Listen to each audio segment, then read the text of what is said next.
Welcome to the No More Late Fees podcast. I'm Jackie. And I'm Danielle, and we're just two best friends and ex-Blockbuster employees rewatching some of the best and worst movies from the late 90s and early 2000s. This week, we are revisiting the classic movie Casper from 1995 with our new gal pal, Gina. Hi, Gina. Welcome.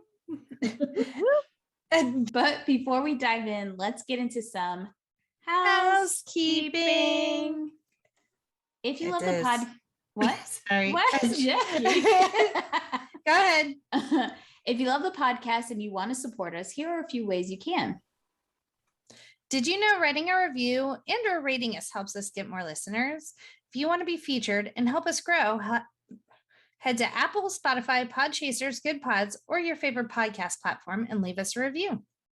And you can also subscribe to our show on your favorite podcast platform. That will help us know that you are listening to our episodes. And if you miss one, it will alert you. Yay.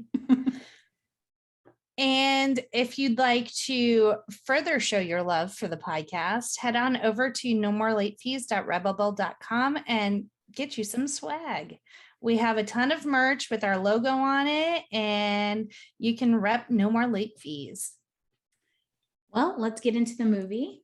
Wait, first I need to ask, Yes. what's with the scandal with the people that were trying to sell your logo? Did that get resolved yet? Oh, yeah, immediately, because I don't play. Yeah.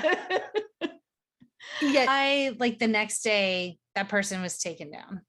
Okay, good. And I do I need to ask. And I imagined like them rushing into their house and just like tackling them while they're sitting at their computer making money off our logo. Like a little Redbubble, please. I'll be so mad if they made any money. That's all I Me have to say. too. Well, People are crazy. They So are crazy. And I'm like, we're not famous yet. Wait till we get famous. They're manifesting it for you. You should accept that. Take it in. You're right. And be like, look how famous I am, that somebody would want to sell my logo. Exactly. You're so right. I saw on the news, which is TikTok, where someone said that you should be delusional. And I 100% agree. And I'm feeling like I'm moving more and more towards that belief system since we are in the apocalypse. So, Oh, same. Why live any other way? I mean, 100%. Yeah. enjoy So- what you can while we're stuck here. So So Gina, you are famous and we are famous and we are famous people talking about other famous people. And It's that is true. our show. Correct. Correct. 100%. So let's dive into the movie. The movie follows Casper, a young ghost who's kind and peaceful, and he kind of haunts a mansion in Maine. And he Just hangs out in his house. Yeah, That's all he's doing. he's trying to dead live, you know? Yeah. Living his best dead life. Yes. When specialist James Harvey arrives to communicate with Casper and his fellow spirits, he brings along his teenage daughter, Cat. Casper, of course, falls in love with Cat very quickly.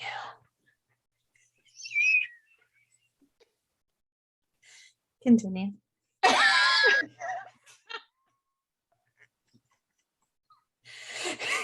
Jackie is trying on her Casper creeper vibes and doing a very good job. That shit scared me. But he quickly falls in love with Cat. But their budding relationship is complicated, not only by his transparent state, but also by his troublemaking apparition uncles and their mischievous antics. The movie stars Christina Ricci, Bill Pullman, Cathy Moriarty, I hope I said that right, Devon, Sawa, and Eric Idle. The movie was directed by Brad Sibling and written by Sherry Stoner and Deanna Oliver. So go 2 times for the ladies. And it's based on the Casper the Friendly Ghost comic book series and cartoon. I think it's the cartoon came first, but I'm not sure. You can watch the movie and rent it, I believe, on Amazon and on YouTube. I couldn't find it anywhere else. Did you find it somewhere else, Jack? We have it. You own it. So I own it on watched iTunes. Gina, how did you watch it? I watched it on Amazon Prime. I rented it. Yeah. Which, like, I guess that's going to go to my rating because I own it. It's sitting downstairs in a DVD, but I For the sheer comfort of not moving from my couch, I rented it on Amazon. And Well- J.J. Abrams did unaccredited rewrites on the script. Oh, good old JJ swooping in. That's crazy. I didn't know that. I like to believe the ladies did a really good job. He just did a few little fun finishing touches on it. Yeah. But before we get into the movie, let's get into our ratings rewind. You know the drill. Before we get into the movie, we'll reveal the rating our Y2K versions of ourselves we give. Then at the end, we'll see if our current selves agree with our initial rating. Our scale consists of would buy it again. The best would play on repeat. 5-day rental. Would watch again. 2-day rental. Okay, but nothing to write home about. And same day rental. Pretty much ghost poop. What was falling out under that table? Oh, gross. So, Gina, we'll start with you. What would your rating be, your Y2K sales rating be of this movie? I mean, I think we already know, but we'll pretend. Would buy it again repeatedly. Which Christina Ricci movie turned you into a super fan? Casper was definitely one of them, but I saw The Addams Family. My cousin had like a birthday party at the movie theater, and I saw it there, and I was like obsessed with her. I just like wanted to be her so desperately. I was unwell, so I kind of still do. When I met Jackie, we watched like a bunch of movies like The Opposite of Sex and Pecker, and you haven't done The Opposite of Sex yet, right? no, not yet. You And have to. So good. We will One of my definitely favorites. do that one, and Desert Blue. Desert Blue is another one of our movies. So then I was like solidified. She is a badass bitch, and I love her. And we've done 200 cigarettes as well. We've already done that one. We've Yes, done I remember 200 that. cigarettes now and then, and now Casper. Yes. I So- think that's actually how we found each other, because I made a TikTok about 200 cigarettes and you commented and were like, oh my God, we're doing this on my podcast. And I was like, you're my new best friend. So happy to find you. I feel like anyone who says that they love that movie, I don't really need to ask any other questions. I already know a lot about that person. Like you And are when you cool guys people. did Pecker, I don't know anyone else that knows that movie but me. And like my poor friends who like just had to endure like every Christina Ricci movie I made them watch because like I loved her. So I was like, oh my God. Because really, I don't know anybody else that talks about that movie. Yeah. It's one of his lesser known, John Waters' lesser known movies. I think because it's so subdued in comparison to his other movies. And it's not like Hairspray where it like appeals to the masses. But like Danielle and I just found it and we're like, we don't know what we're watching, but we like it. And as high schooler nerds, we would just, you know, repeat everything and be like, Yeah. I just whisper full of grace to Jackie. And that was it. It was I'm awesome. telling you, I was in like probably middle school or like early high school. I used to make my friends like, I'm like, how did our parents like let us watch The Opposite of Sex and like all of these movies? Like, how did we not? They weren't we were watching. like, The Basketball Diaries. I was like, my parents should be arrested for this. Because your parents, our parents are just an extension of like, because we're in between like Gen Xers and millennials. We're what is it, Xennials? Because when we watch Stranger Things, my friend Shayla and I watch it, and all we could talk about is how these parents ain't shit. And it's the same generation of parents who are like, I don't want to watch my grandkids kind of situation going on now, even though we were with our grandparents all the fucking time. Yeah. They weren't paying attention. We were latchkey kids. We had a key around our neck to go home by ourselves, that kind of stuff. That's why they were like, yeah, you can go rent a movie. They didn't care. No. I don't know what they were doing. They were trying to work, live. I don't know. They were just like, leave me alone. Yeah. When I was talking about parents, I obviously didn't mean our parents because our parents were perfect. I just meant, you know, the other parents. Sorry, Mom. I love you. And Miss Terry, if you decide to watch, I love you too. Miss Terry knows we're not talking about her. She already assumes. Yeah. I mean, I will say that Miss Terry opened my eyes to so many movies. What is the little Victor Victoria. Victor Victoria, best little whorehouse in Texas. My mom was broadening horizons in her own way. For her. Mostly of her love of like dressing in drag and Dolly Parton. So yeah. And I love her every day for that. Yep. All right, Jackie, what's your rating? Would buy it. We own this. We watched the crap out of it. It was a Conley favorite. For sure. I love this movie a lot. It's a would buy it for me, but I didn't own it. I didn't have it on VHS. I didn't own it, but I know that I watched it a lot. So I'm so who surprised. had it? The HBO. So Yeah, I mean, you cable. were paying for a cable service. I would consider that. Yeah. And whenever it came on like ABC Family or something like that, I definitely would watch it. Let's talk about the box office. So the movie had a budget of $55 million and it made $287.9 million. I don't think Universal could have foresaw that at all. I mean, obviously Amblin Entertainment was producing this because Steven Spielberg produced the movie, but those are some big numbers. It opened at number 1 because it was released over Memorial Day weekend. It grossed $16.8 million over the first 3 days. It made a shitload of money. And especially for that time. Yeah. So I have a very vivid memory. So I was a little obsessed with JTT in 7th grade when this movie came out for us. And we were doing our poetry segment of English. And so every single style poem I had to write was about JTT because I'm a crazy person.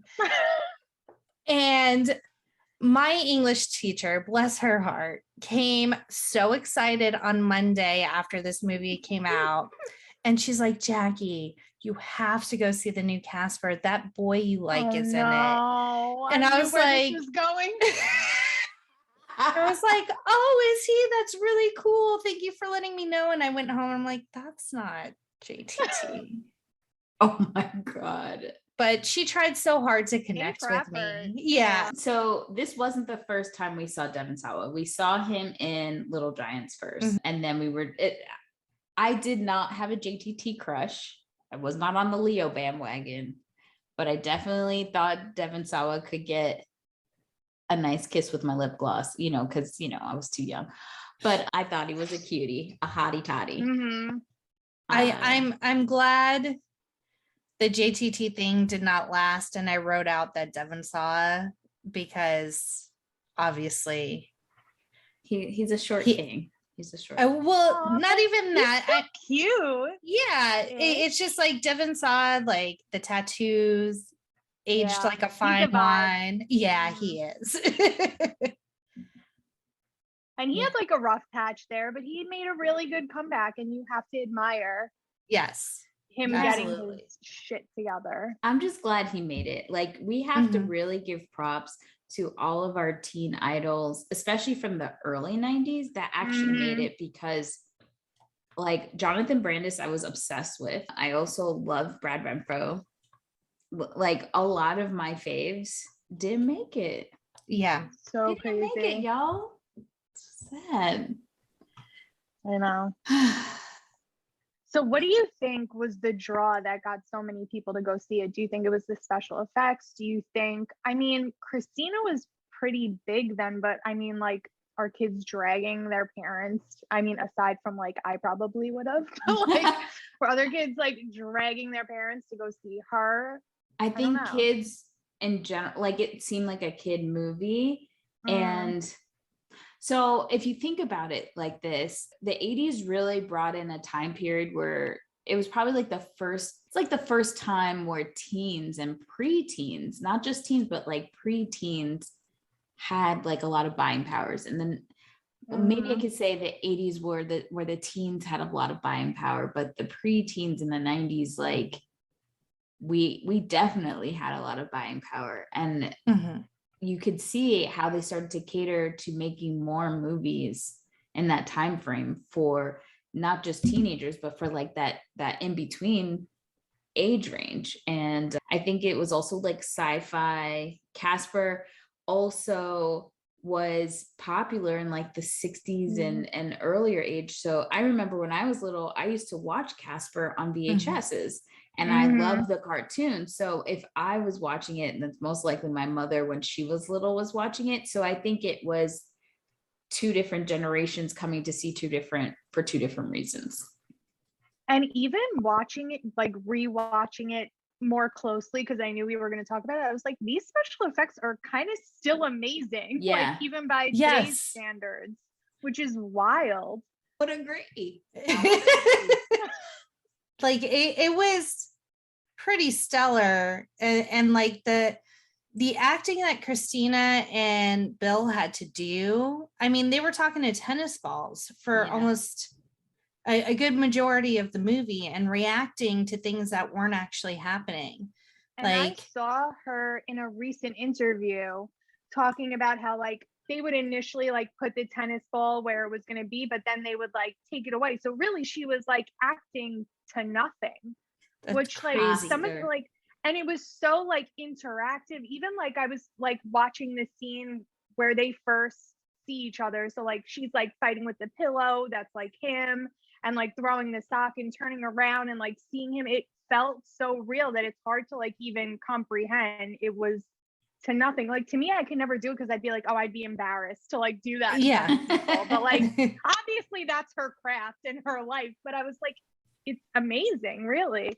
I think also just credit them as well, because it's not like now everybody who knows as an actor who's going to do a movie, especially an action one, they're most likely going to have green screen situations. Back then, that wasn't like a thing. You know, even the Star Wars of it all and Steven Spielberg stuff, like they were making models, they were making, you know, puppets and all sorts of stuff. So it wasn't as much CGI stuff that we start, you know, we know now. So hats off. I mean, I know it's a kids movie. That's how they want it to feel, but that's amazing. Like, you know what I compare it to? I remember, because I'm like around Lindsay Lohan's age. So when The Parent Trap came out, everybody was like, this girl's amazing. Like she's acting to herself and blah, blah, blah. And there were stand-in kids like that she was acting to. Yeah. Like everybody was so impressed by that. Why were we not talking about this? Yeah, exactly. That's so true. I mean, I was impressed, of course, by Lindsay. She was amazing. One of the other things that's surprising about this movie is how short it is. Yeah. It was an hour and a half. Yeah, it got right to the plot really fast. I was like, well, what? I just thought my memory was kicking in. But no, like, and the ending, it ended pretty darn quick. Like, I was like, oh, we singing the song already. Okay. I love that song. But out of all the things that my adult self found after rewatching this movie, my only really big question is this: Universal, why wasn't this a ride? You fucking made it. You made it a ride. Why is this not at Universal Studios? The house, everything. Where is it? Can we talk about that house? Of course. What architecture style is it? Because it was a little Lemony Snicket. It was a little Nightmare Before Christmas. It had like adobe walls for some reason. Like it was a lot. The floor was like very Wizard of Oz. Yes. And I know that this house was abandoned for a long time, but I needed that family to come in and actually pull out a rag and clean. She just like rolled out a sleeping bag and like laid on that dusty, crusty bed. Let me tell you, there were moments where I had to pause and say, it's only a movie, it's only a movie, it's only a movie.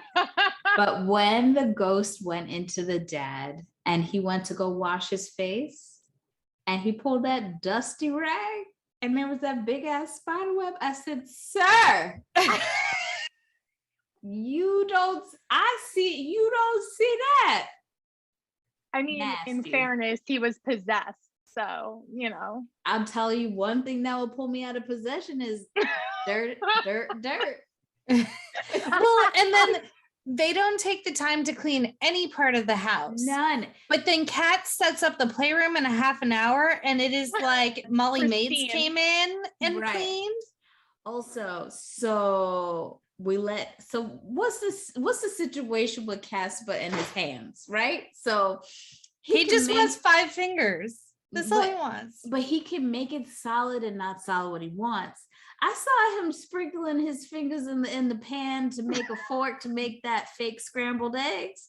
I was like, boy, I ain't seen you wash your hands one time this movie. And I don't believe he was washing them dishes. You eating this food like it looked pretty and stuff, but the shit is dirty. Everything's dirty, nothing dusted. What's going on? And where did he just pull those pastries, like fresh pastries out of a cabinet? Right. And lot of them. Is he going to the store through the phone lines and ringing up pastries? Because I don't feel like the dad went to the grocery store, so they don't question where this fucking food is from. No, the dad was sitting in his grief. He had no time for anything else. Girl, but it's called basic hygiene. I don't think nobody in this house had it. Kat, so you telling me this dress you about to put on ain't got the webs in it?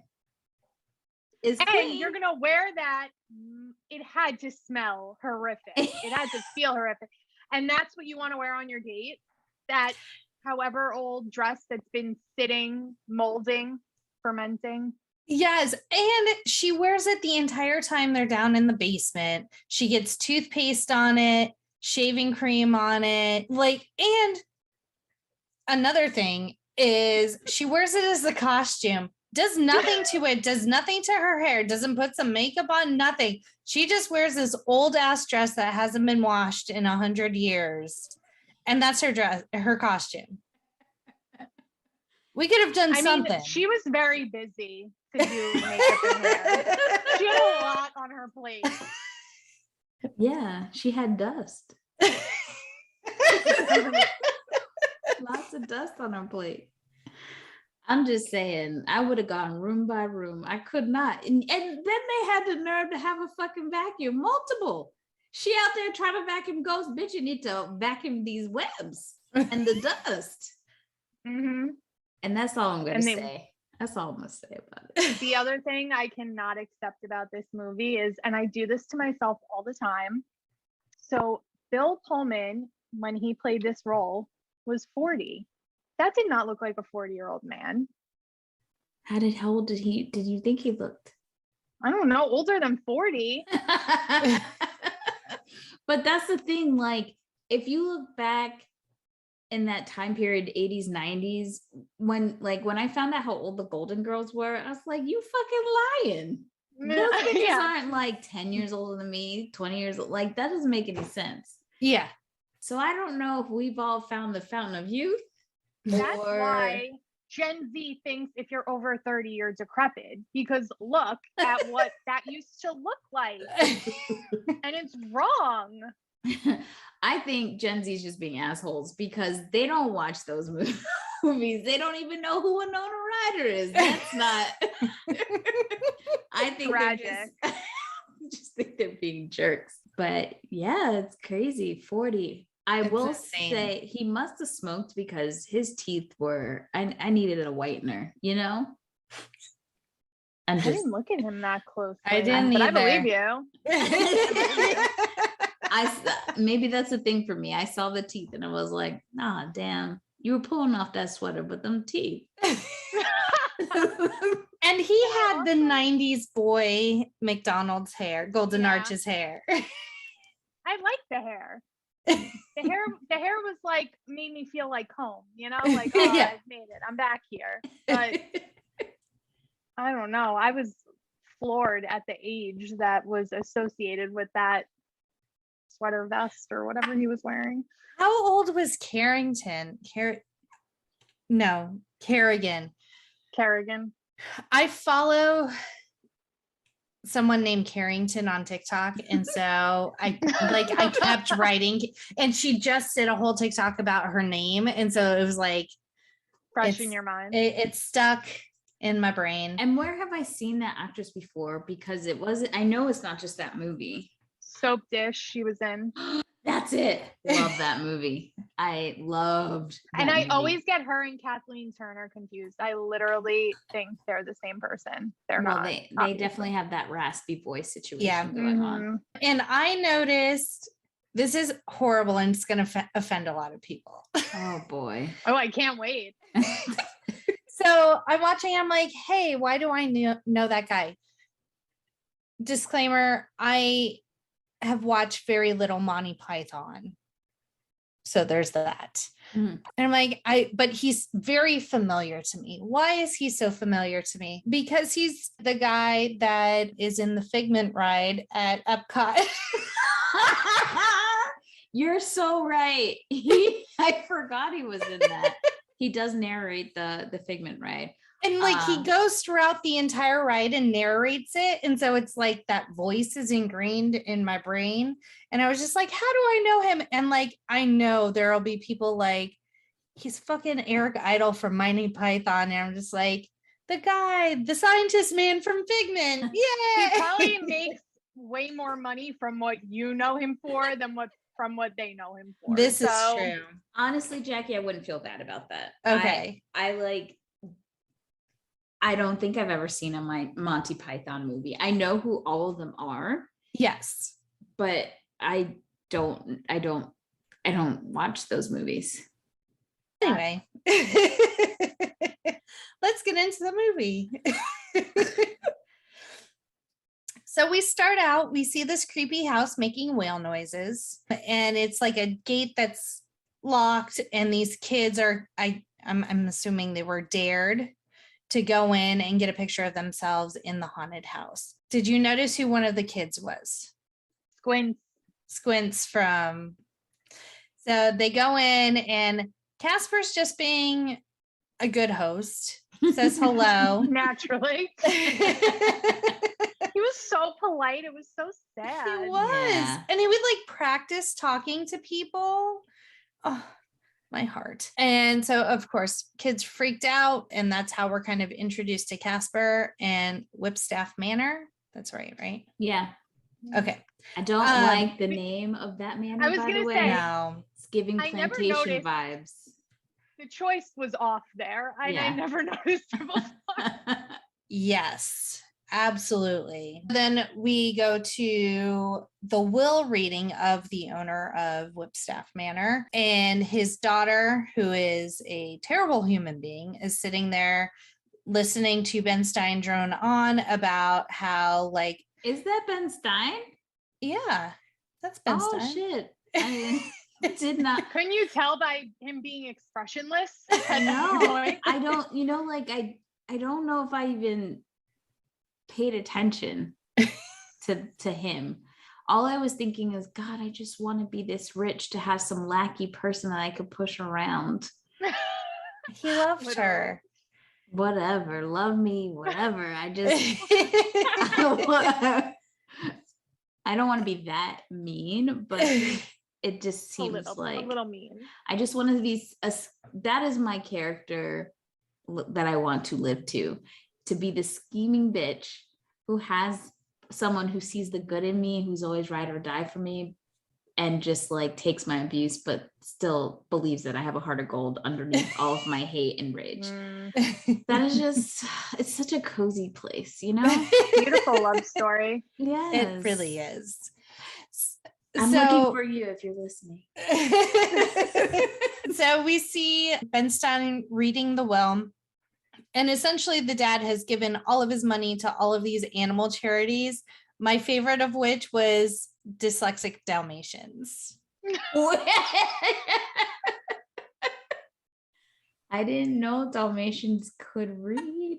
Like the animals he donates to, like the charities, are so fucking hilarious. And I wish I wrote them down, but I didn't. But Dyslexic Dalmatians sticks out in the noggin. That will be me when I die. So. But then when the will, like, she's like, let's speed this up. I don't give a shit about these animals. What do I get? Mm-hmm. And she gets this decrepit, abandoned house. And I'd take that house. hell yeah, it's a fixer-upper. I'm gonna make money. Good bones. Yeah. And she tries to throw the deed and shit into the fire. But when she does this, there's invisible ink ? I don't know, but like then she could see that there's something about a treasure. And it's actually Dibs, her faithful sidekick, that starts reading it.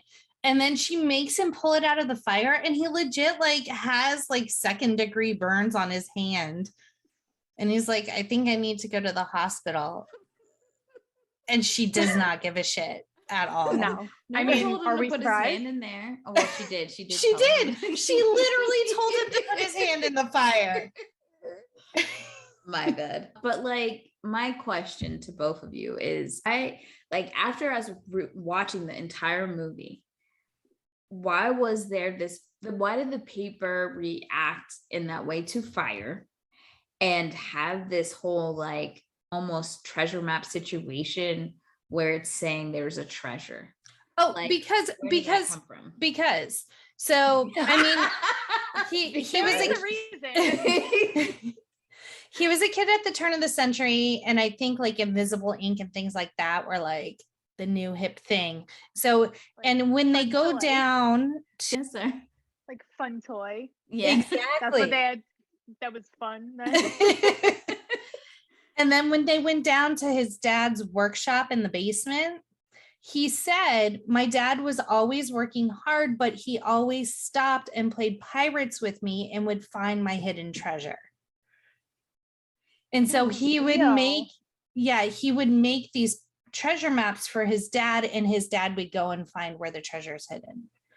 But question, why was her dad, like, is she related to Casper through generations? I was just thinking that. Like, why did her It was written dad on the back of the deed.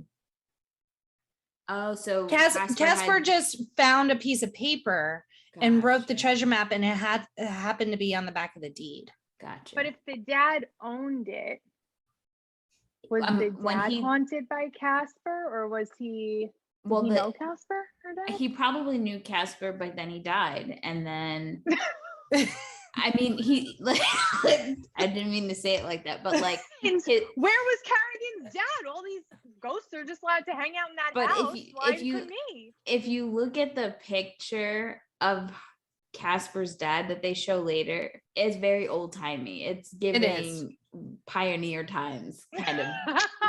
It's giving Nicholas Tesla is what it's giving us. So there had to be some generations in between. Yeah. Either it stayed in the family or it got sold off or whatever, but the deed would stay probably the same. But I would like to know why he bought the haunted house and what he was doing with it. I'm thinking it had to be passed through family property, and they're like, I'm not touching that. It's weird shit keeps coming. Yeah. Yeah. Do we ever find out the ghost uncles, like he calls them his uncles, but like they give me robber vibes. Like they found out there was treasure and they tried to come rob the house and died, and then decided to just fuck shit up. No, there was a scene shot where it shows, I don't think it's a flashback, it must be a picture or something, of the uncles when they were still alive. But that scene was cut, but I believe they addressed it in the cartoon that they made after the movie. But I pose you this. Were they called Fatso Stinky and what's his name? What's the other one? Smelly? No, Fatso Stinky Stretch in real life, because their headboards are carved with their names. Sounds like gangster names. You know what I mean? I agree. They give me gangster vibes. Again, going back to, were they robbers? Thieves? Yeah, robbers. Maybe it was like a gangster hideout. Maybe. Or their parents hated them. Either or. And why were they sharing a room? I just have so many questions. This weird Casper has his own room. Yeah. And they hate him and like treat him like shit, but he's the only one that gets his own ensuite. Like, yeah. Ridiculous. And I mean, Casper also gives me Harry Potter vibes, stuck in a house being abused all the fucking time. Yeah. And Ghost Casper, I feel like, has the mentality of like a 7 or 8-year-old instead of a 12-year-old. Yeah. Yes. Because I wasn't expecting, even when I was a child, when he turned into a human, I was like, I thought this bitch was like 6. Because he liked his trains and his baseballs and things like that. Like it just, and like the whole, I just want to be your friend. It was all very wholesome, but in a like very childlike way. Yeah. And also I had a problem with like, oh, he wanted to invite this man that he saw on the TV that essentially was going to like vaporize him, like all to get that girl in his house. Like, Casper, you're 12, you need booty that badly? Like, yes. Again, this is just another description of showing us that patriarchy is live and well, and that boys are taught that the most important thing they should value about women is wanting to get with them, but not like actually seeing them as a whole woman. And Christina Ricci actually said, looking back, that movie sucked. It just didn't make any sense. I'm supposed to fall in love with a ghost. How does that work? And he's like a cartoon, well, part of him. So yeah, she had questions too. I think she changed her view though, because I think when she made that statement, that was like, obviously we see opposite of sex. If you see that movie, she was very much trying, because she was a child to so many of us. And she was really trying hard to transition into like grown-up roles. And I think anything to do with her younger roles was just pissing her off, I remember when she like transitioned from like, I think the first like older role she had was the Ice Storm. And I remember I was like really young then, and I loved her from like all of her younger movies. And that was like such a stark contrast from like what she'd been doing. And I was younger, and I remember watching that and being like, where is like I felt like she was like me. And then all of a sudden it was like all these dark roles coming out. It took like me a while to get a little older to like adjust to like, oh wait, these are actually like cool. Yeah. But she tried so hard for so long to like be the opposite of all those roles, like to a point where it's like self-loathing. It was like wild. I feel like, and it may just be me, but I think, and who she can be compared to, I think Kirsten Dunst had maybe an easier like time transitioning into adult roles. I don't feel like we saw her go off the hinges and have to like over sexualize herself as much, because that's usually the transition we normally see. Yeah. But the very first role we saw Kirsten Dunst in was a highly sexualized 10-year-old vampire that makes out with grown men. Yeah, that was gross. But I just feel like she didn't have as much of a huge transition, because if every movie that we watch where it's Christina Ricci, Kirsten is named somewhere as like potentially being the movie as well. So Carrington and Dibbs go to the house and see that it's haunted. Kerrigan. Thank you. I'm going to do it every time. Kerrigan and Dibbs go to the house. They see that it's haunted. They meet Casper. They freak out. So then they hire a bunch of people to try and exorcise the ghost from the house. So we see Don from SNL as Father Guido Sarducci. We see Dan Aykroyd as Ray Stantz. Okay. So apparently Dan Aykroyd confirmed that Casper is part of Ghostbusters canon. Yeah. Which, crazy.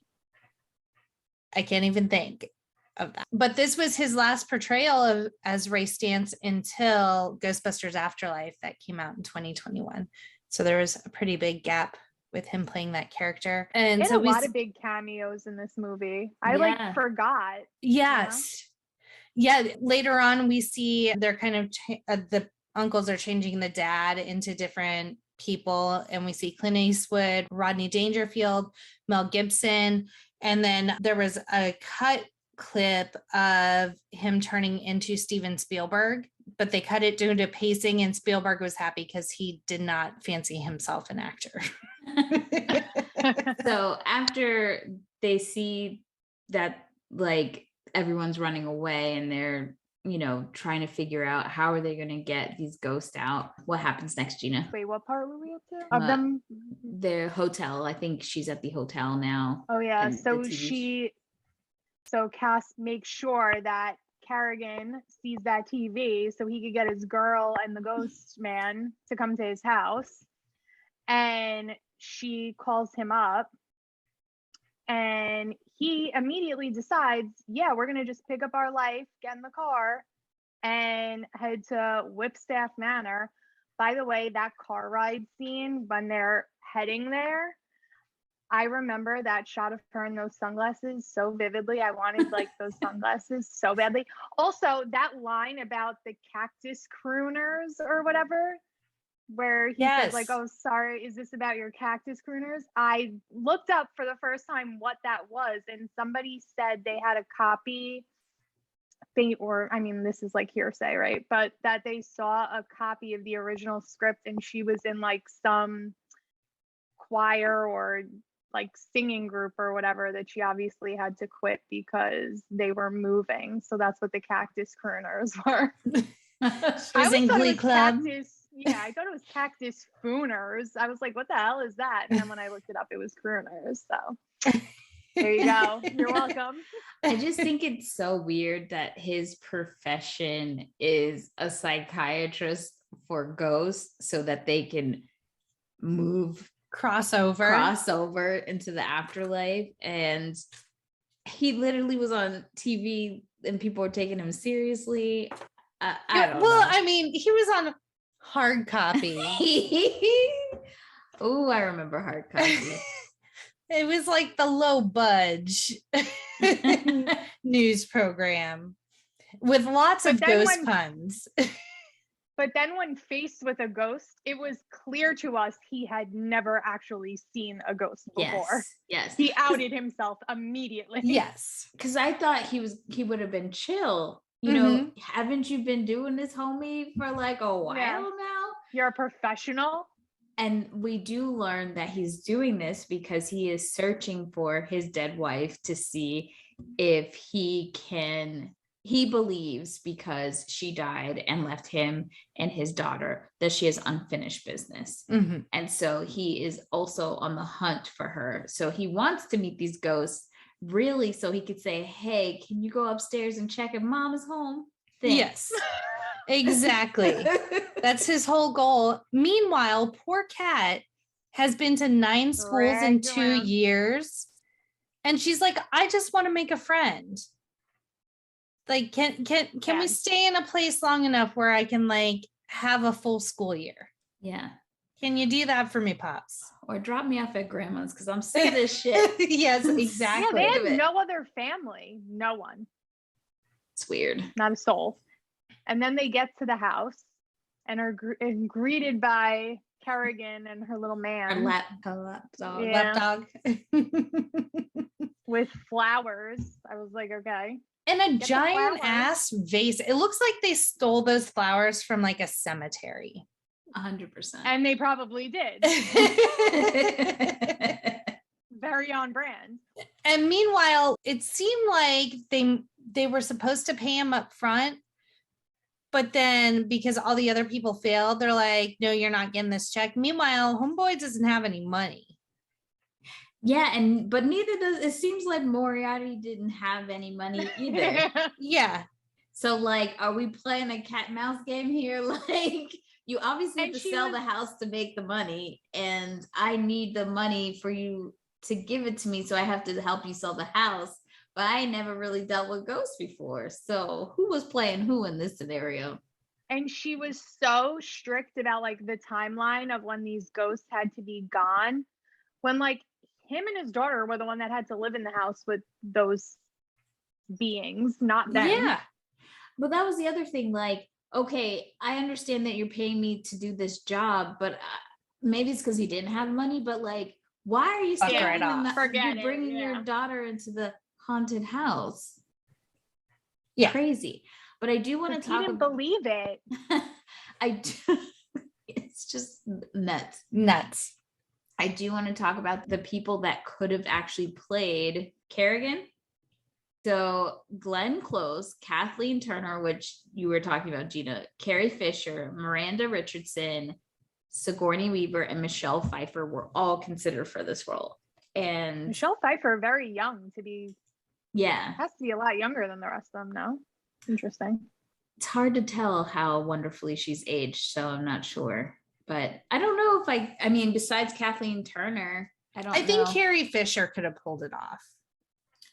Being that much of a bitch? I think so. Yeah. But we hadn't seen her play anything like that at that point. Right.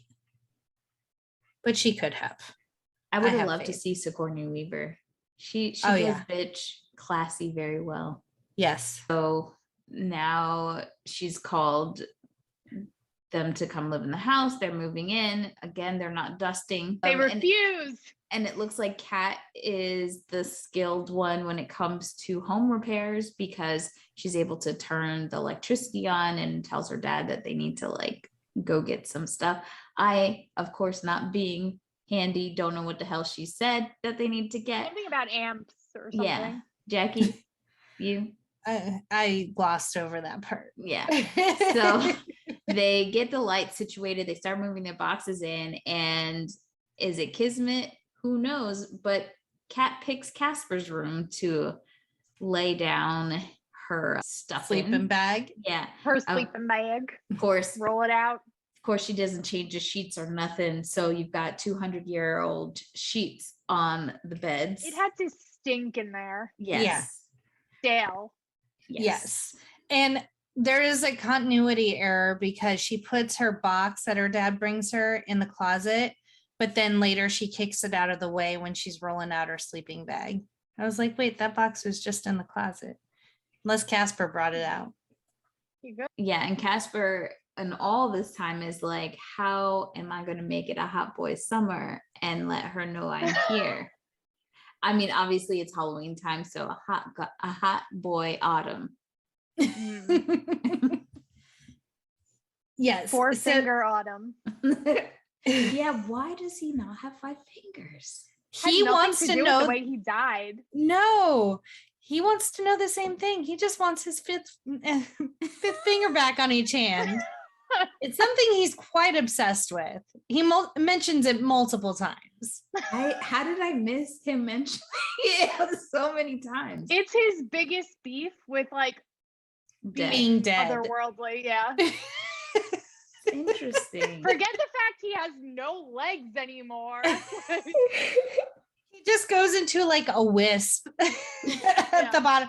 He's no legs, no bottom half, really, just a wisp, but really need that 5th finger. Really missing it. Flipping eggs easier, maybe. Yes, yeah, no absolutely. Hair, no ears. He does say something about ears later, and I'm like, bitch, you ain't got none. Oh yeah, when he says his ears popped. Yeah. I'm like, Casper, where? Can you make the Casper face that he's making?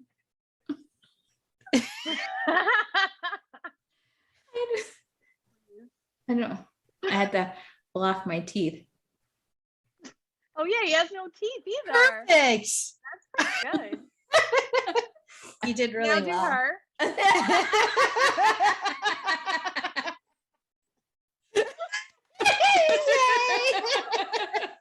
Spot on. I think Jackie's goal in life is just to make sure every piece of like promo that we have for these episodes, I look fucking crazy. That's fine. I try and find my craziest, but mine is usually something with my hands because I gesture a lot. It's true.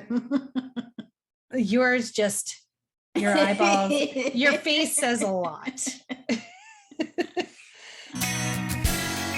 Hey there, welcome to the Latchkey Sibs, the podcast that challenges 3 siblings to take a look at our childhood movie cabinet and one film at a time, criticize or defend the viewing choices we made as kids.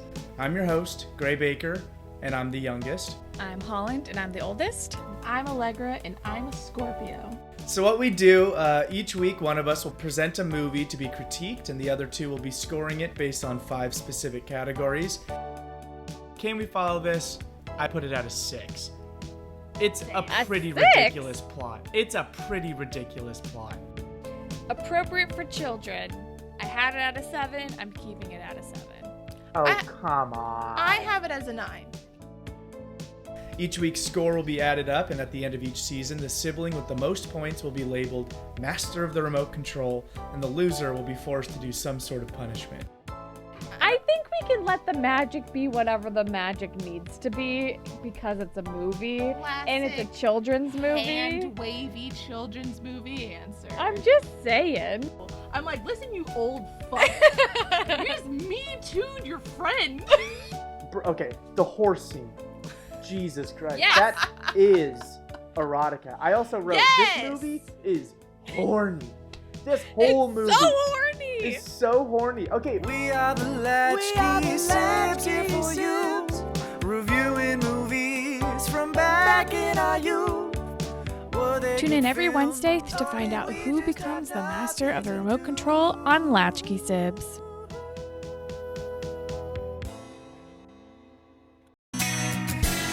So going back really quick, the hard copy episode, segment, they refer to Cat as his loner daughter Cat. I'm like, that is fucking rude.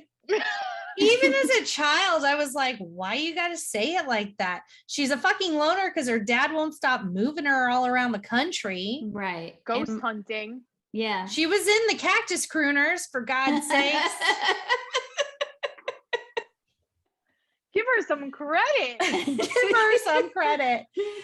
And then when Carrington is on the phone in the hotel, yelling at the people about her room service, and she says, not I ate fish, I hate fish. Don't you people have cows? Dumbest line ever has stuck in my brain all of this time. And also, like she said it, and I was like, there's that line again. That's the one. That's it. giving Motel 8 vibes. Like, bitch, we know you ain't getting room service at that damn hotel. And then she told them they had to go get her some rum raisin Haagen-Dazs. Like they're just gonna leave the front desk and run across the street. Bitch, you got legs. Yeah, it's I mean, it's she the was in her audacity. towel, so you know. This is true. She had to take her bath. Oh gosh. She needed to soak to relax with her stressful life with the ghosts. Yeah. Oh, so what happened was Kat is unpacking, and by unpacking, she dumps out the trash bag full of her clothes, and she smells a pair of socks and then tosses them behind her, and they go in Casper's mouth, and he spits them out and hits her in the back of the head. Now tell me, if this happened to you in real life, how quickly would you piss your pants? It would be on I've had site. some ghost encounters, but none of them have ever spit socks in my mouth. And I'm glad that they haven't. But also, this is where that thing comes in about could he have not just let that go right through him? He can go through doors. Right. He made a choice. Yes. I mean, I tend to talk like our kitchen faucet has a sensor on it, like the airport bathrooms where you just stick your hands under it and it turns on. Sometimes it turns on by itself. And so when I'm sitting on the couch, I'll just yell, can you turn the faucet off, please? And I'm just very polite in hopes that if it is a spirit washing his hands, he just turns the faucet off and leaves. Yeah. So I feel like I would just be uber polite, and it would just be Casper and I in a continuous circle forever, just being super polite to one another. I am as not not to gonna be offend polite. the other Y'all one. hear me? I'm not polite. Get the fuck Don't out of my invite house. them Don't Get anger out. them, Invite them in. Danielle. Don't anger them. They better not fuck with me. Fuck with me and find out. I haven't Danielle. watched too many episodes of Supernatural. Salt, everything. We going to war. Okay? Get the fuck out of my house. I've seen 13 ghosts. I wouldn't want to fuck with those ghosts. Be polite. Get the fuck out of my house. I pay too much property taxes to be playing with y'all. Get out. She is right though. You're not supposed to like let them feel welcome. So they're already in. I don't know what else to do. I will be calling on my ancestors and everything. We are the way that a housing market is right now. Y'all better get the fuck out of my house unless you pay or start paying fucking rent. mortgage. Get out of my house. I had this house blessed twice. You laugh. I'm How's it not working joking. out? There ain't no motherfucking ghost. I'll tell you that. Get out my house. So Cat gets hit in the back of the head with the socks. Immediately, like, big eyes, turns around and faints because there's a ghost. Then he does that towel shit where he goes and absorbs some water. So now I know he can clean, right? Because I know he can get some water in him and put it somewhere. So what's the excuse, Casper? You ain't got shit to do but watch TV and get yelled at. You should be cleaning that house. That house should be spotless. Yes. In fairness, when he had guests, he was trying to clean up. He like, was at he was. Sometimes you need people to visit to put a kick in your ass to start cleaning. That is true. So true. Valid. So she wakes up and then screams in his face. So Dad comes to investigate and he calls her Bucket. Like, I had the captions on, so I did not mishear this. He's like, okay, good night, Bucket. What kind of nickname is that? I've never heard that nickname. The only Bucket I know is Charlie Bucket from Willy Wonka. I don't know. Did not. It was weird. So and he was so dismissive. He was. He's like, look, there's no ghost here. Like, that's weird for someone that, like, that's your whole profession to not believe. That's how we know that he's a swindler. He's a swindler. He's a con artist. And it was not a nice man. No. And he was, that's what you're hired to do. Look, she found the ghost for you so you can help him finish his unfinished business. He should have given her the money for a new outfit because she was doing the work for him. Therefore, she should have got some income from that. Yes, I agree. Justice for Cat. Literally, in so many ways, in so many respects. So now Dad sees him. Dad puts Cat over his shoulder and is just running out the house. And she's like, I can walk. Yeah. She's like, what are you doing? I can walk. You've been insistent this whole time that there's fucking ghosts. I just saw one and now we're scared and we're peacing out. Like, this was your whole deal. I'm along for the ride. Now, literally, put me the fuck down. And then his solution is to put them in the closet. Yeah. I think he didn't know it was a closet because she was like, we're in a closet. He just threw them into a dark room, which is also weird. Yes. Didn't pick up a weapon, didn't find a secure place. So they're hiding in the closet. And guess what? He thinks Casper's bad. Casper's the safest one. Those three a-holes start flying in from God knows. They were at the racetrack. I guess.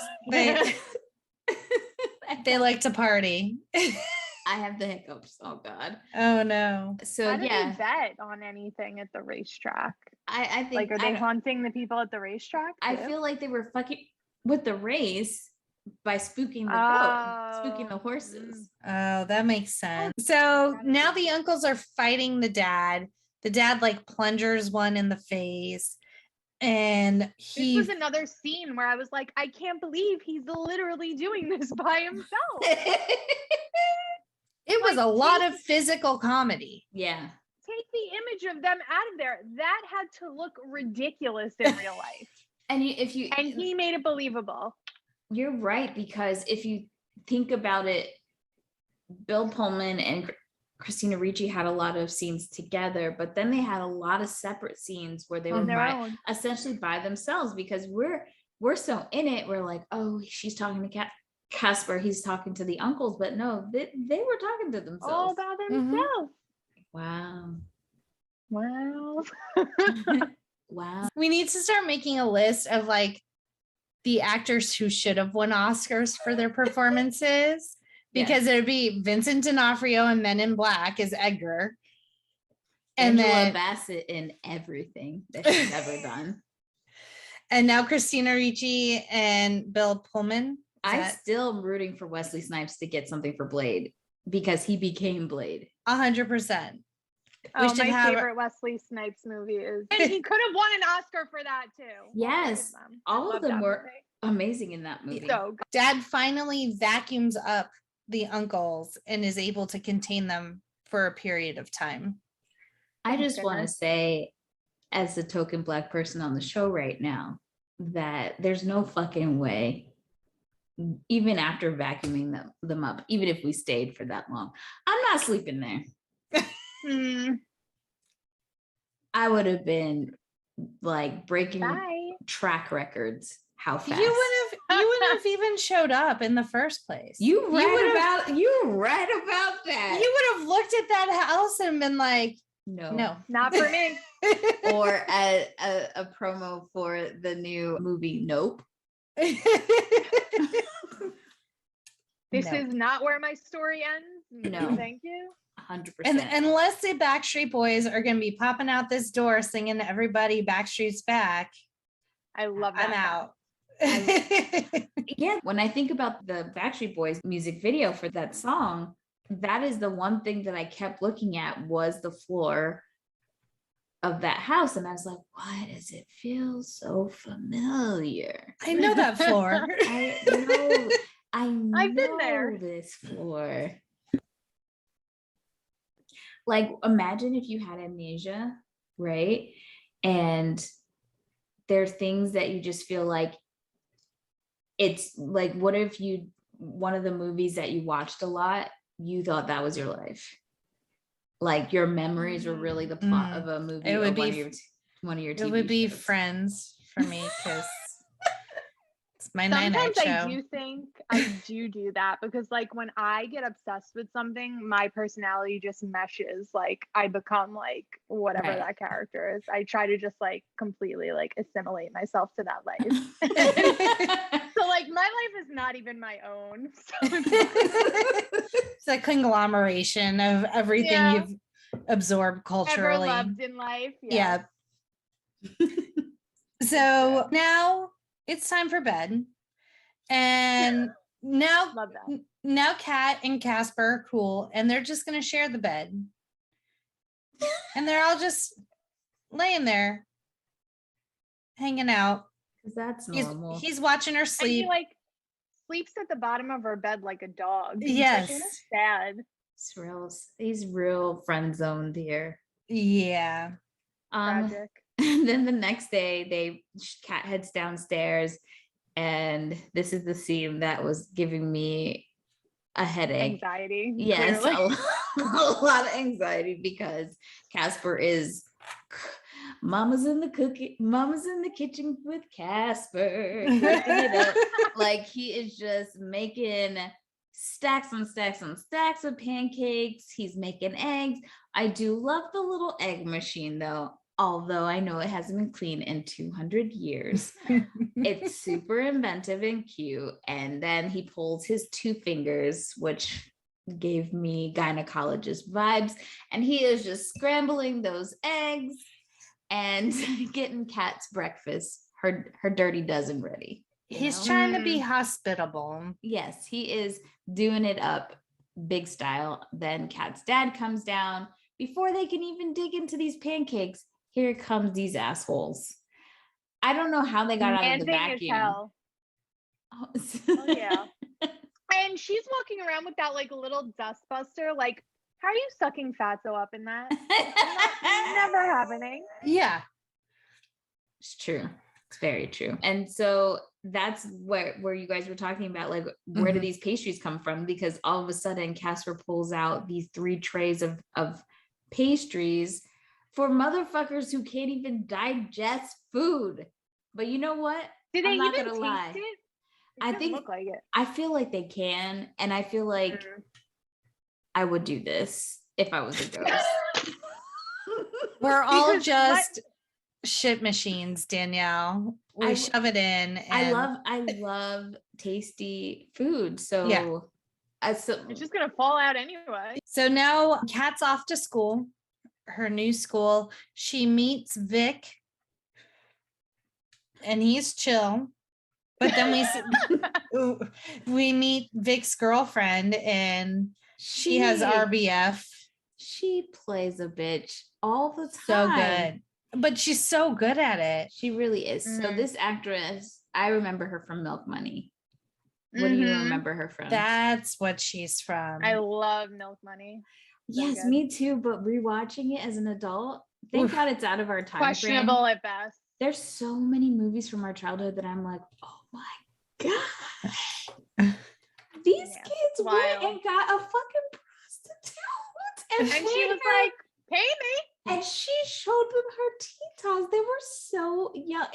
It's appalling. It truly is.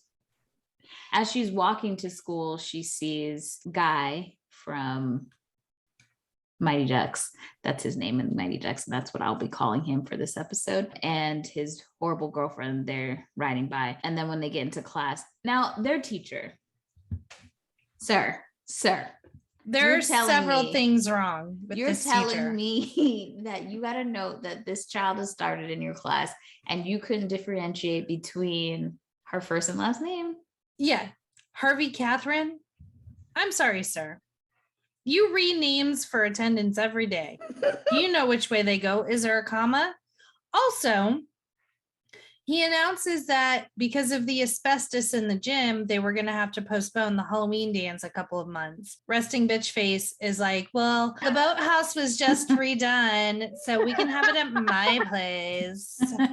I just want to know how a school decides we're going to have a full ass house party at someone's house without talking to parents first. Correct. And this seems to be one class out of the whole school. So is the whole school coming to my house? And who's bringing the provisions? Because I didn't see none of them kids when the party finally happened with no snacks coming with nothing. No. There was a DJ with a record player, and that was it. That shit was real weird. And they showed up. Raise of hands, like who wants to go to the haunted mansion? Yeah. When the girl didn't even volunteer her house. Right. No, you're not gonna just come to my house. Like, what is this? And he's like, okay, we'll have it at Kat's house. Call her dad. Maybe he's busy. He just moved in. He's being ghost hunting. He has 3 uncle ghosts that are just on his ass all the time. So maybe, yeah, that teacher, I was like, that is not standard protocol. I don't believe it. No. Some real just etiquette, proper etiquette. We don't do this. You don't just invite everybody to the house. Yeah. As the teacher, like, and Kat's so desperate for friends, she's like, yeah, come on over. Sure, I didn't dust. It's perfect. And like the trope, it's like so like, you know, you see it so many times, like hocus pocus, they do it. It's like, oh, the new person, like, why is the new person like automatically a loser? Yeah. That like people want to make fun of and like pick on. Well, I never once like thought like, I don't know. I feel like when new kids came to our school, it was like, ooh, they're exotic. Right. Well, I think the girl set the tone, even though it seemed like the class was like so over her and her tactics of control. But I think she was trying to make her out because she noticed competition immediately. So yeah. So meanwhile, Dad is at home. The uncles are using his diplomas and pictures as like skeet shooting practice and like just destroying everything. And Dad just calmly takes the picture of the wife and is like, not that one. Like, well, I think he has to stay calm because he can't fight these things. Where's his vacuum? Where's his dustbuster? And it's weird because Who let them out? Right, probably Casper, but I think it's weird that they kind of play along. Eventually they start to they come for the sessions, like, but why? It's weird. It's super weird. He's intriguing to them. Yeah. And then they see the picture of Amelia, his dead wife, and the uncles are like, oh yeah, we talk to her all the time. Oh yeah. And they're like fucking lying to him and getting his hopes up. Yeah. And he's like, oh, okay. So then he makes this deal. Like, I don't even remember what the deal was. The deal was that they sit in this, they will go get his wife or whatever. Mm-hmm. I don't know. But what did he have to do? You know what? I don't know. The ghost made me forget. Do you remember, Gina? I don't think I wrote it down. I'll forget. I just like, my note from that was like, this still upsets me. Like, this was unnecessary. Yes. And like their like fatso comes with his like tatas, like the dress, that like so mean. Why? Yeah, it was very inappropriate. A lot of stuff in this movie, like I think, is this movie PG or PG-13? PG. And they say bitch twice. Yeah. It definitely is not risque. A Disney movie. But I will say that this whole movie did give me Universal vibes. Mm-hmm. Like, it felt very much like a Universal vibe, a movie, I mean. And I felt like it could be, you know, a cousin of the 13 Ghosts movie. It just had that feeling to it. 13 Ghosts Light. Yeah, and the Mummy and all that stuff. Like, it felt like it all could be in the same universe. So now, and Vic asks Kat to go to the dance with him, which was also like, a weird flex. Yeah. It didn't feel malicious. It just felt weird. But it was. Yeah. It was malicious. Yeah. And he didn't want to do it. And I'm like, why are you letting this crazy bitch, this other 12-year-old, 13-year-old manipulate you into doing something you don't want to do? Yeah. 13-year-old boys should have stronger will than that. Come on. Yeah. Grow some balls. Literally. Vic. Drop your balls, Vic. And Casper is very jealous. Oh, yeah. And he, you know what?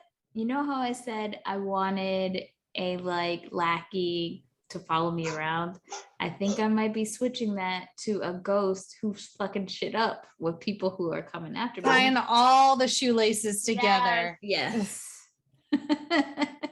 So Casper literally like doesn't say shit to Kat, just grabs her by the arm, drags her out the window, drops her, and then like what?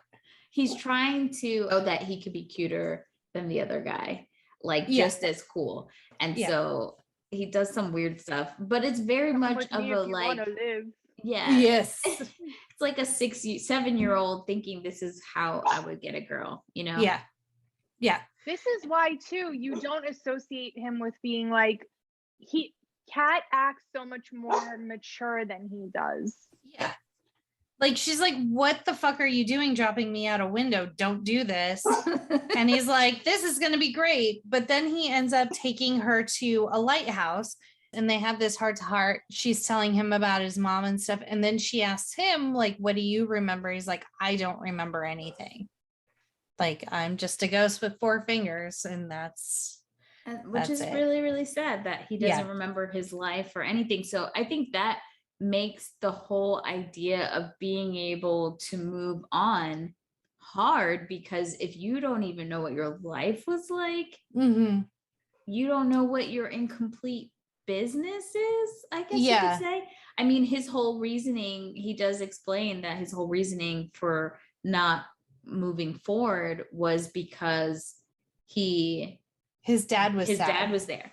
And I do have a question why later on in the movie when Kat's mom comes to grant him this one wish of like being a boy in real life for a few minutes, it seems, why she didn't say it's time for you to like ascend and move on, because his dad's not alive. What is he living for now? Yeah. What's his what is unfinished business?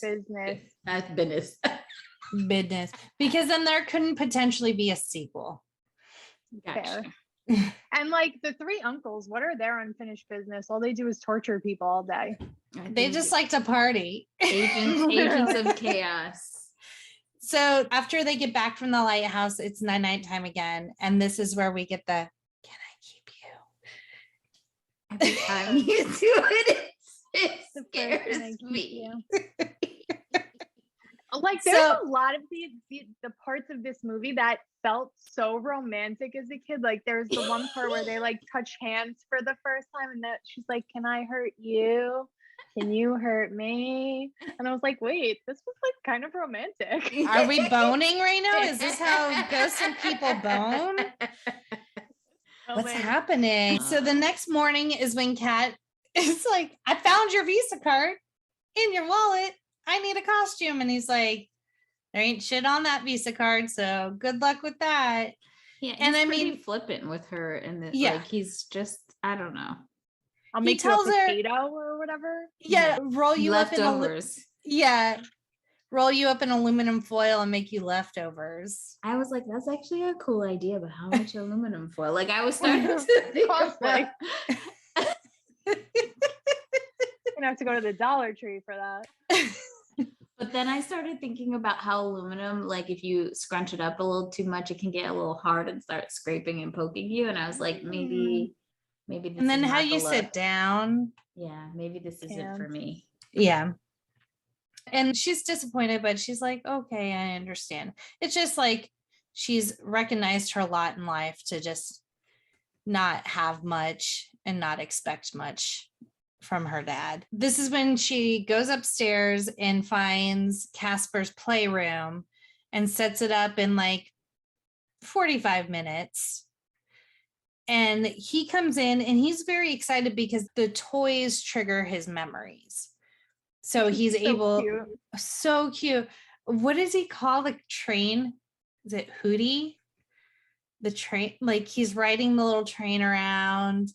And he's just so happy to have his toys back, and he's like looking at everything. And then he drags her into the attic and pulls out his mom's wedding dress. And he's like, you can wear this. And then this is also where we see the sled. And he explains how he died was he really wanted a sled. His dad finally bought one for him, and he stayed out way too late, and it got really cold and he got sick and ended up dying, I'm assuming from like pneumonia or something. And then his dad was really sad, and that's why he stayed. Did they say whatever happened to his mom, where his mom was? Was his mom around? They don't, because you notice when Kat asks like about his parents, she doesn't say his mom. She's like, what about your dad?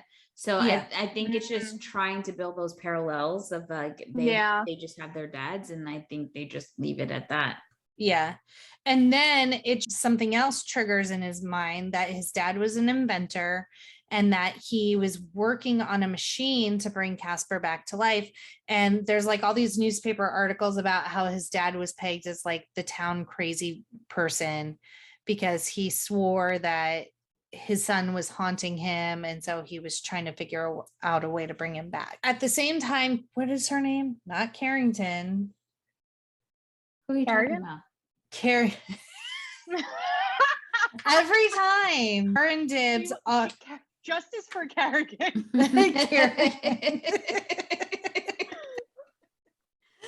Danielle, I'm doing it this time.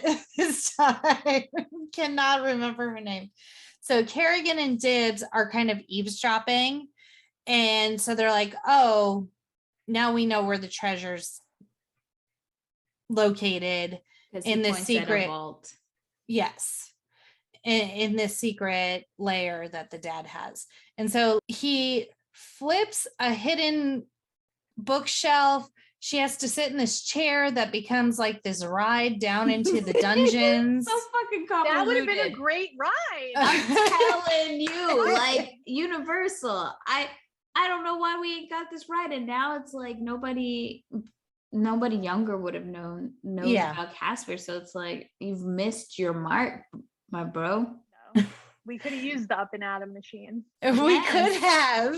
So it was like the dad didn't like to get, it was early to rise in the morning. And so like this chair took him through like shaving and brushing teeth and brushing your hair. And so it's putting like on a bow tie. Yes. He was naked. Just had a bow tie. I just want to know, like, those blades to shave. I don't trust this machine. It was very scary.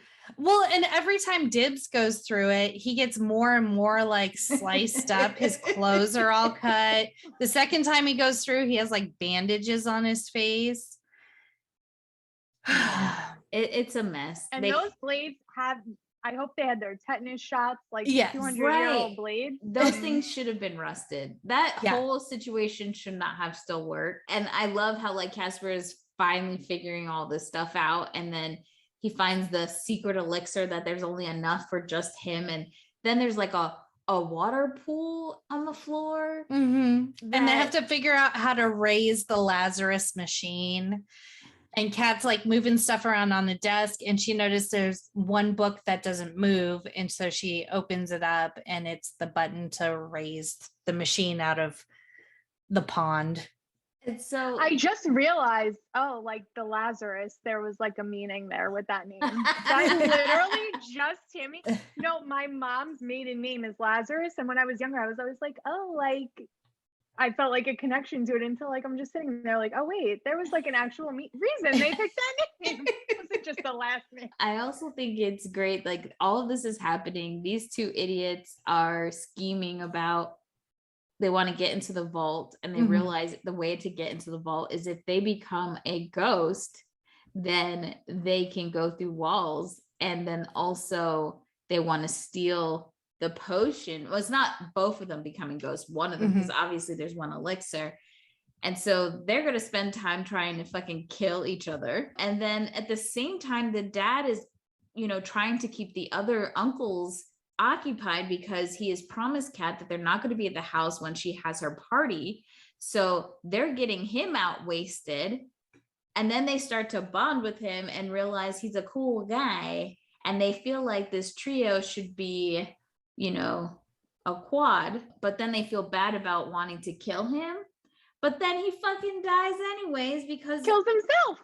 Okay, so what bar are you at that there is a fucking trench out front outside that you can't see and you fall to your death?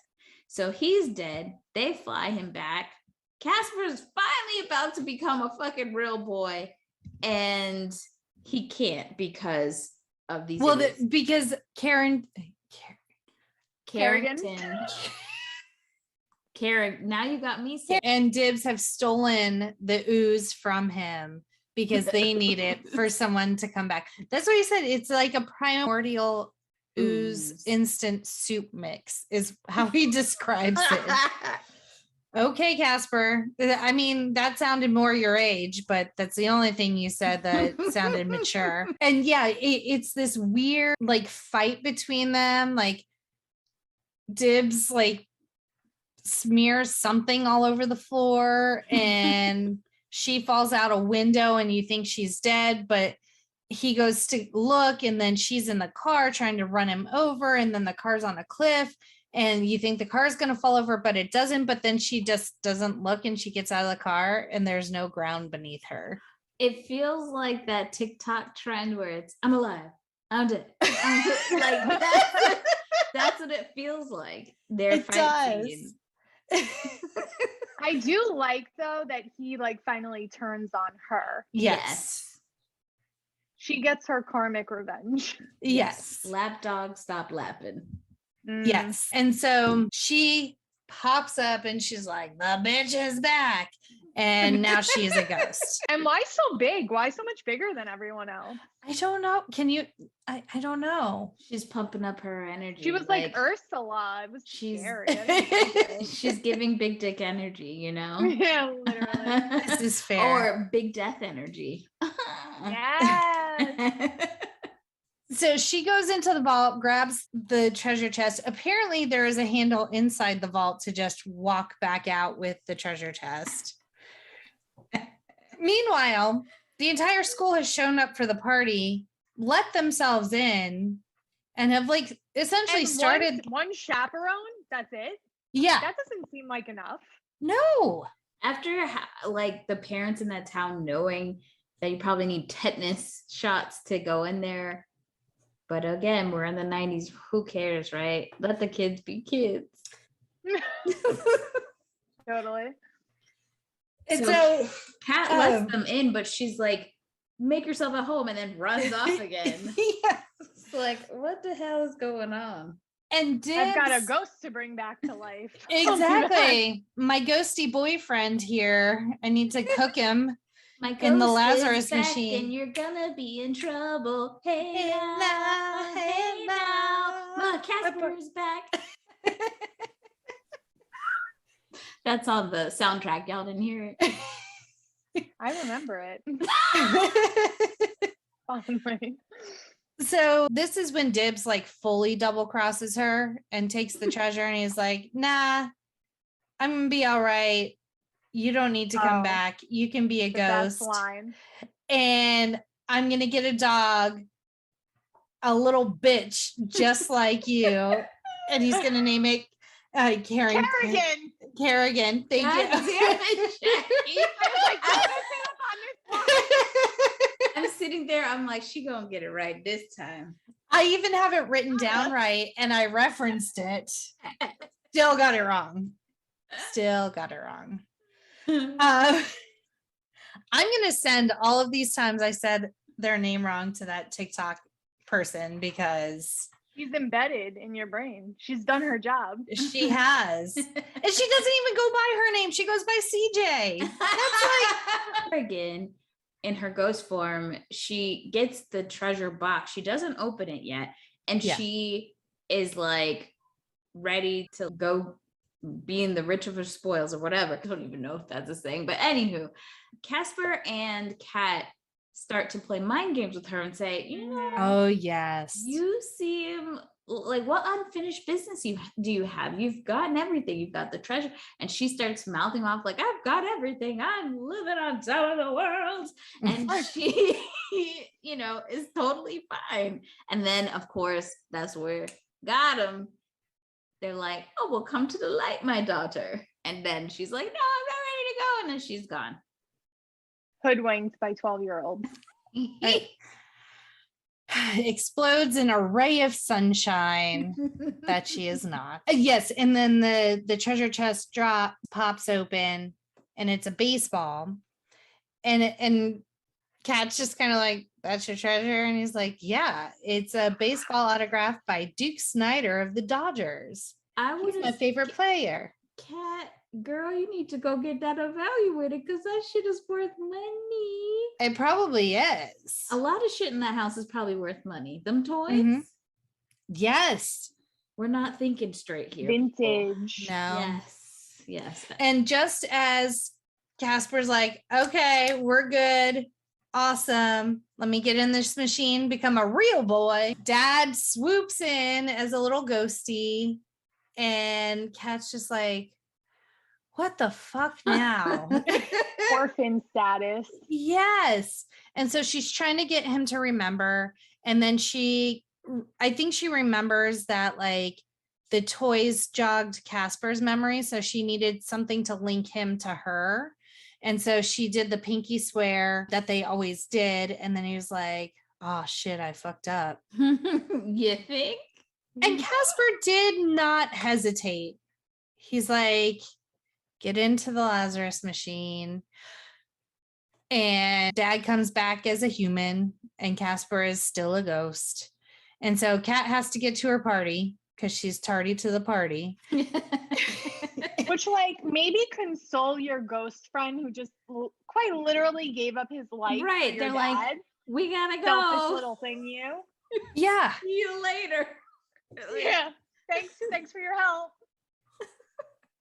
Meanwhile, there's like this side plot that doesn't really pay off in any kind of way, but it's like the mean girl and the boyfriend are going to scare everyone by dressing up as like, it wasn't even a ghost, but it was like zombie with a cut neck, and she's on his shoulders, but then the uncles show up and scare the shit out of them, so they just like run out of the party.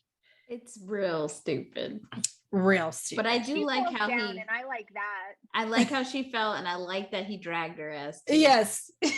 He kept running. Yes. I like that energy.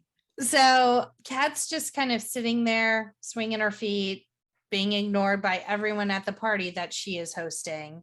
Meanwhile, Casper's up in his room, just being sad and tossing his baseball, and his baseball doesn't come back down. And all of a sudden, this red angel lady floats in, and it's Kat's mom. And she grants him a wish only till 10 p.m. I think this was at like 9:45. So we got like 100%. He got 10 minutes if even. And she's like, he said Cinderella had till 12. Yeah. And she's like, you're only 12. She was 16, wasn't she? Cinderella? She wasn't much older. Yeah. Facts. He gave up his chance at life for another person. You couldn't give him till midnight? At least. 100%. And why was she wearing red? Don't ghosts usually have white floaty things, or at least a blue? What's with the red? You in hell? I'm questioning. Maybe she just looked good in red. Maybe. Side eye on that. So she grants him a wish to be a real boy, and he walks downstairs. I'm assuming it's just what he wore 200 years ago, but he kind of looks like a pirate in his like puffy shirt and like suede boots. Was it what he died in? Like, why were you sledding in that? Yeah. That's why you fucking died. You didn't have on the right clothes. You out here swashbuckling and not buttoning up. What the fuck? But he turns everyone's head. You're damn right. I was like, what are these feelings? While I was in the theater, I was like, who that? Not Jonathan Taylor Thomas. Sure the hell was it? So we see real boy Casper, played by Devon Sawa, descend the stairs, go to Kat, dance with her. Why could they not use his voice? Why did they have to use that agree. other little boy? To make us feel like he was a child. But it's a confusing transition to this handsome young man. You know? Yeah, it really was. And then all of a sudden they're floating, and no one is side-eyeing that they're floating in air as they're dancing. Only until he turns translucent, then it's a problem. Yeah, exactly. They thought it was special effects, y'all. This was a hype ass party. This song that plays, one of my favorite songs ever. I can sing the whole thing. I won't. And it was burned on it. If I wanted to, I could. It's Remember Me This Way by Jordan Hill. And it was on a burned CD of mine, but it had a skip in it. To this day, my mind plays the skip when I hear that song. Even if it's like, yes, it is so weird. And it was like a double skip. It's the most bizarre thing. But love this song. And then we get another, Can I Keep You? Jesus, Jackie, I swear to God. No, this one's better. I do want to read this though. Okay. From People magazine, when in 2020, when it was the movie's 25th anniversary, I think that's right. Devon Sawa said that Christina Ricci was the reason he was cast in Casper. Say that 2 times fast. I owe her the world. He tweeted about that. He said, Christina Ricci is a huge talent and played a big part in getting me the role, and then went on to recommend me for Now and Then. I owe her the world. And then the director of the movie, he also went on to say, I was in Casper for 30 seconds. Malachi Pearson did the hard work. When they decided last minute to bring Casper to life, he was too young. So I landed the role. And I'm very fortunate that the director chose me, because I'd be lying if I said it didn't start a 30-year job that I love. Thanks. Then the director, Brad Sibling, said, let's be honest, my friend. It was the color in Christina's cheeks when I flew you down to meet us at lunch. That's what sealed the deal. I just had to say yes after that. Oh, I love that for all of us. I love that Beautiful. love that they have. It's beautiful. So beautiful. But you know what? It just goes to prove, imagine you're this little boy, you give your heart and soul into this role, and like your face doesn't even get to be attached to it, but you're like, I'm just so excited I get to be a part of it. And then this guy is in it for literally 3 seconds and he's the star. Like, imagine. No wonder you've never heard that kid's name ever again. He was like, I quit. Yeah. Like, I'm 100%. done. I just, rewatching it now as an adult, I was like, damn, we were really sweating this boy, and he was in here for like literally 2 seconds. Yep. Mm-hmm. He whispered some sweet nothings. He gave me a cold kiss, rolled me on the dance floor, had me floating. I And mean, that look was at it. the structure of his face. It's perfect. Like, come on. Just so good. I'm really upset that I did not acknowledge him when I saw him on an airplane one time. Don't bring that shit On up what? again. I'm still so mad. I saw him on an airplane. Well, because I hadn't seen like grown up Devon Sawa. So, and it was a Southwest flight. So I totally could have sat next to him too. I can't. Ay, Dios mío. What was this? When was he flying Southwest? Oh, You can't not put that your long feet ago. on that. 2016, 2017. Maybe in 2015. Why did you not go sit down next to him? Who was he Well, with? so no one. He was by himself, and I hadn't seen grown up Devon Sawa. So like my brain was processing, hey, that guy looks like Devon Sawa. And then like we caught eyes, and it kind of was the vibe like, please don't say anything. So I didn't. Yeah. But I noticed he had a full sleeve of tattoos. So you better believe once I got to my seat, I was Googling before the door was closed, what does Devon Sawa look like now? And I was like, son of a bitch, it is. So that's my close encounter of Devon Sawa. Maybe you could have like waited until you were getting off the flight and like Yeah. stayed back and then said, excuse me, sir. Can I keep you? Right? He said he gets whispered that all the time. I bet. He probably hates it. I bet I would do it anyway. no one's ever whispered, excuse me, sir, can I have my stapler, please? That's a better, I think it gets all the guys for me for sure. When I use will that have line. to try that. I've been lonely over here. So he gets his dance, he turns back to the ghost Gets his form, kiss. he gets his kiss, and then it's the best way to get a party to clear out. You don't have to go home, but you got to get the hell out of here. Yep. And then when Kat's like, okay, I guess party's over, and Dad's like, not yet, and the uncles come in to play some music, and that's it. That's Casper. That is Casper. What a ride. What a ride. Did we miss any fun facts? Let's see. So before Pullman was cast, Tom Hanks, Jim Carrey, Steve Martin, John Ritter, Rick Moranis, Dennis Quaid. Ooh, Dennis Quaid, I would have liked in that. Yes, that's definitely Zaddy status right there. Michael Keaton, Martin Short, Tim Allen, Robin Williams, Chevy Chase, and Phil Hartman were all considered. And There's an assortment of men. it's so many, especially since I think Steven Spielberg was attached. I feel like they had More interest. Mhm. Yeah. And then for Ricci, before they cast her, it was Anna Chumps. I can never say her name right. Plumsky. Kirsten Dunst, Jennifer Love Hewitt, Catherine Isabel, Scarlett Johansson, and Natalie Portman were considered to play Kat. Was Jennifer Love Hewitt on Party of Five at that time? No, not yet. I don't think so. Maybe. No one She was, was around there. I feel like That was, no one on this list was emo enough to play Kat. Yeah. Yeah, no. not Maybe at all. Natalie Portman. Maybe.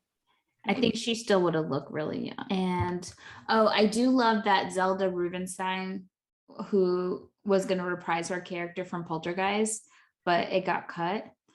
I know everyone thinks of her from Poltergeist, but for me, baby girl is from Teen Witch, always and forever. Yes. Mm-hmm. I also love that this was Brad Garrett's first film, and he starred obviously as Robert from Everybody Loves Raymond, but he played the voice. He was the voice actor for Fatso, which now that makes sense. Like I'm putting you hear it. Yeah. Any more, Jackie? The effects took 2 years to complete. They did a good job.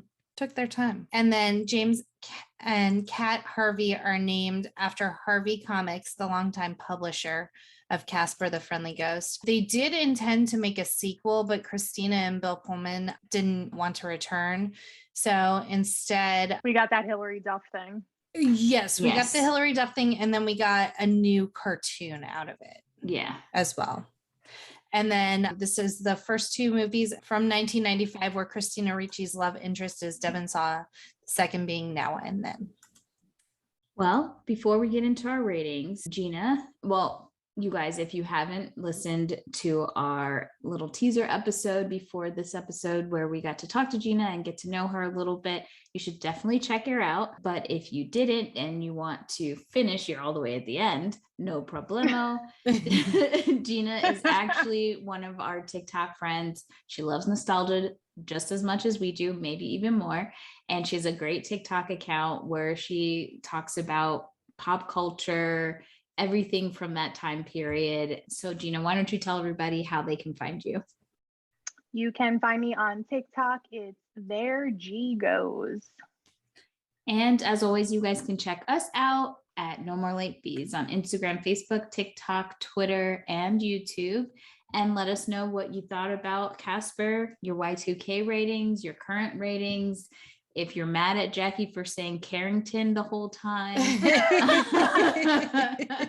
If you like to whisper, can I keep you? Whatever it may be. Can I keep you? 4.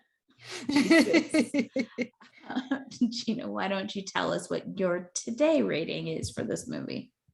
Okay, so I am going to still give it a would buy it again, because I still think the special effects, like we said, are really, really great. I think they hold up. And my king and queen of the 90s are in it, so I cannot give it anything but that.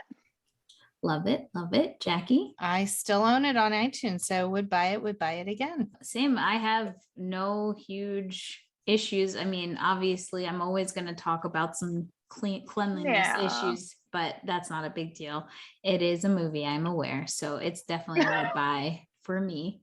And that means it makes our list of employee picks for 2022, because it was would buy it at the beginning and would buy it for everyone at the end. So yay, Casper. And again, if you have any statements, if you're mad, I know I got some very harsh words said to me about our Men in Black episode from a dear friend. Please call us on our quick drop line at 909-601-6653, 909-601-NMLF, or hit us up on Twitter or Anchor FM if you are international and you want to leave us a voice message. We would love to hear your feedback. If you have some suggested movies that you'd like us to do in the future, corrections, if you have any video stories from working at a Blockbuster, Hollywood Video, whatever, or even just some favorite moments, you could be featured on an episode. Join us next week as we head to Louisiana with Ease Bayou. And as always, be kind and rewind.